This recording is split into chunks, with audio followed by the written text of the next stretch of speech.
एक बार की बात है, एक दुष्ट और शक्तिशाली ट्रोल था जिसने एक जादुई दर्पण बनाया। इस दर्पण में वास्तविकता को विकृत करने की शक्ति थी। उसमें प्रतिबिंबित कोई भी अच्छी और सुंदर चीज कुरूप और घटिया हो गई, जबकि कोई भी बुरी और कुरूप चीज और भी बदतर दिखने लगी। ट्रोल को लोगों का मजाक उड़ाने और दुख पहुंचाने के लिए इस दर्पण का उपयोग करने में मजा आया। एक दिन दर्पण लाखों छोटे टुकड़ों में टूट गया। ये टुकड़े दुनिया भर में फैल गए, लोगों की आंखों और दिलों में बस गए। दुनिया के बारे में उनकी दृष्टि बदसूरत हो गई और उनके दिल ठंडे और संवेदनाहीन हो गए। एक छोटे से गांव में दो बच्चे एक दूसरे के पड़ोस में रहते थे। वे भाई बहन की तरह करीब थे और अपना सारा समय एक साथ बिताते थे। लड़के का नाम के था और लड़की का नाम गेर्डा था। वे एक दूसरे से बहुत प्यार करते थे और हर दिन एक साथ खेलते थे, अपने बगीचों की देखभाल करते थे और एक दूसरे की कंपनी का आनंद लेते थे। एक सर्दियों में जब के और गेर्डा खिड़की से बाहर देख रहे थे, ट्रोल के दर्पण का एक छोटा सा टुकड़ा के की आंख में चला गया। एक और टुकड़ा उसके हृदय में लगा।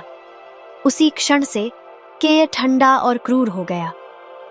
उसे अब उन चीजों की परवाह नहीं रही जिनसे वह कभी प्यार करता था, जिसमें गेर्डा भी शामिल थी।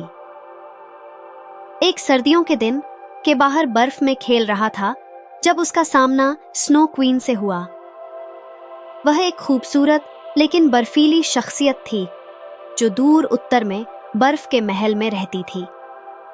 वह के को अपने साथ अपने महल में ले गई, जहां वह गेर्डा के बारे में सब कुछ भूल जाएगा और अनंत सर्दियों में रहेगा।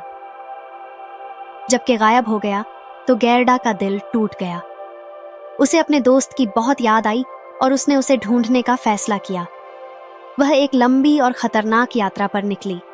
रास्ते में उसका सामना कई अजीब और अद्भुत प्राणियों से हुआ। गेर्डा का पहला पड़ाव जादू जानने वाली एक बूढ़ी औरत के घर पर था। महिला गेर्डा को हमेशा अपने साथ रखना चाहती थी, लेकिन गेर्डा भागने में सफल रही और अपनी यात्रा जारी रखी। इसके बाद गेर्डा की मुलाकात एक कौवे से हुई, जिसने उसे एक राजकुमार और राजकुमारी के बारे में बताया जो शायद काई हो सकते हैं। लेकिन जब गेर्डा उनके महल में पहुंची तो उसने पाया कि राजकुमार और राजकुमारी के नहीं थे। गेर्डा ने उत्तर की ओर बढ़ना जारी रखा और लैपलैंड की एक महिला से मुलाकात की, जिसने उसे फिनलैंड की एक बुद्धिमान महिला के पास ले जाने का संदेश दिया। फिनलैंड की महिला ने गेर्डा से कहा कि केवल उसकी मासूमियत और प्यार ही के को बचा सकता है। उसने गेर्डा को स्नो क्वीन के महल तक पहुंचने की सलाह भी दी। फिनलैंड की महिला ने गेर्डा को बाकी यात्रा में मदद करने के लिए एक हिरन दिया। रेनडियर गेर्डा को स्नो क्वीन के महल में ले गया, लेकिन वह प्रवेश नहीं कर सका। कड़कड़ाती ठंड और स्नो क्वीन की बर्फीली निगाहों का सामना करते हुए गेर्डा बहादुरी से अकेले अंदर गई। जब गेर्डा को के मिला तो वह लगभग जड़ हो गया था और उसे याद नहीं आ रहा था। वह गर्म आंसू रोती रही जो उसके सीने पर गिरे, उसके दिल में बसे दर्पण के टुकड़े को पिघलाते हुए। के भी रोने लगा और उसकी आंख का टुकड़ा उसके आंसुओं से ढुल गया।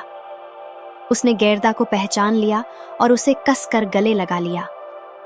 दर्पण के टुकड़े हट जाने से के का हृदय और दृष्टि सामान्य हो गई। वह और गेर्डा स्नो क्वीन के महल से एक साथ निकले।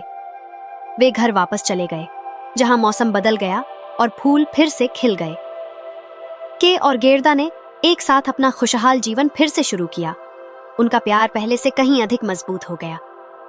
उन्हें कई परीक्षाओं का सामना करना पड़ा, लेकिन उनका बंधन अटूट रहा और इस प्रकार वे सदैव सुखी रहे।